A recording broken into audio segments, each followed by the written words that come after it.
കൂട്ടുകാരെ, നിങ്ങൾക്കൊരു കഥ കേൾക്കണോ? പണ്ട് പണ്ട് ഒരു മനോഹരമായ കാട്ടിലെ പുഴക്കരയിൽ 2 കൂട്ടുകാരുണ്ടായിരുന്നു. ഒരാമയും പിന്നെ ഒരു കുസൃതിക്കുരങ്ങനും.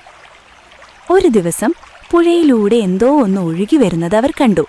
നോക്കിയപ്പോൾ അതൊരു വലിയ വാഴത്തൈയായിരുന്നു. 2 പേരും കൂടി അത് കഷ്ടപ്പെട്ട് കരയ്ക്കെത്തിച്ചു. കുരങ്ങൻ പറഞ്ഞു, ആമച്ചാരാ, നമുക്കിത് പകുതിയായി മുറിച്ചെടുക്കാം. എന്നിട്ട് വീട്ടിൽ കൊണ്ടുപോയി നടാം. എനിക്ക് വാഴയുടെ മുകൾ ഭാഗം മതി. അതിൽ നിറയെ ഇലകളുണ്ടല്ലോ, അത് വേഗം കുലയ്ക്കും.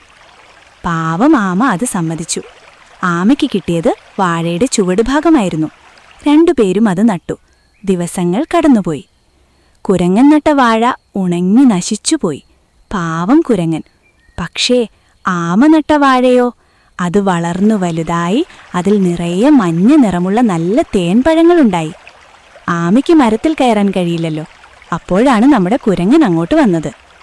ആമച്ചാരാ, വിഷമിക്കണ്ട, ഞാൻ മരത്തിൽ കയറി നിനക്ക് പഴം പറിച്ചു തരാം.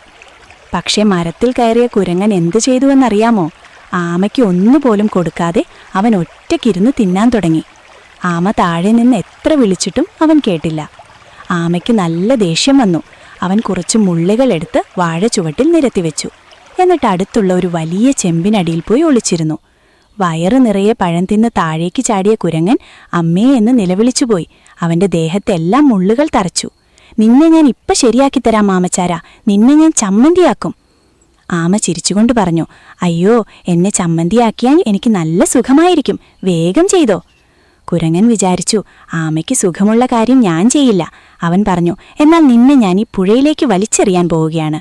അയ്യോ വേണ്ടേ, എനിക്ക് നീന്താനറിയില്ല, ഞാൻ മുങ്ങിപ്പോകുമേ, എന്നെ പുഴയിൽ എറിയല്ലേ. കുരങ്ങൻ ഉടനെ ആമയെ പിടിച്ച് പുഴയുടെ നടുവിലേക്കൊരൊറ്റയേറ്. വെള്ളത്തിൽ വീണതും ആമ സന്തോഷത്തോടെ തല പുറത്തിട്ട് പറഞ്ഞു, വിഡ്ഢി കുരങ്ങ, ആമകളുടെ വീടാണല്ലോ ഈ പുഴ, എനിക്ക് നന്നായി നീന്താനറിയാമല്ലോ. ബുദ്ധിമാനായ ആമ നീന്തിപ്പോയി. നമ്മുടെ കുരങ്ങൻ വിഡ്ഢിയെപ്പോലെ നോക്കി നിന്നു.